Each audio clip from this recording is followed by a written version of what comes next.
मराठा समाज हे कुणबीचं मूळ आहे, त्यामुळे सन 1886च्या ऐतिहासिक कोल्हापूर गॅझेटरचा आधार घेत मराठा समाजाला कुणबी नोंदीच्या आधारे आरक्षण द्यावं अशी मागणी सामाजिक कार्यकर्ते ॲडव्होकेट बाबा इंदुलकर आणि दिलीप देसाई यांनी पत्रकारांशी बोलताना दिली। कोल्हापूर शहराच्या विविध प्रलंबित प्रश्नांसाठी आत्मक्लेश आंदोलन सुरू करण्याचा इशाराही यावेळी देण्यात आला। मराठा आरक्षणाचा प्रश्न गंभीर बनत चाललाय असं सर्वपक्षीय कोल्हापूर गॅझेटर अंमलबजावणी समितीचे निमंत्रक बाबा इंदुलकर यांनी पत्रकार परिषदेत सांगितलं।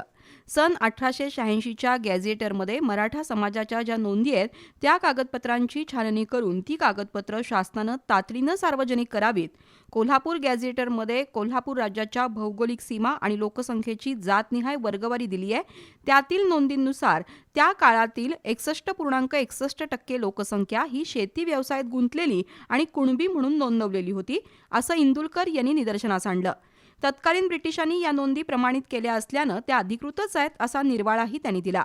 मराठा समाजाला ओबीसी प्रवर्गाचं आरक्षण द्यावं, कोल्हापूर शहराची हद्दवाढ आणि अंबाबाई विकास आराखड्यासह विविध मागण्यांसाठी 29 ऑगस्टला आंतरवाली सराटी इथं मनोज जरांगे पाटील यांच्या नेतृत्वाखाली 1000 वकिलांच्या उपस्थितीत आंदोलन करण्यात येणार असल्याचंही यावेळी सांगण्यात आलं।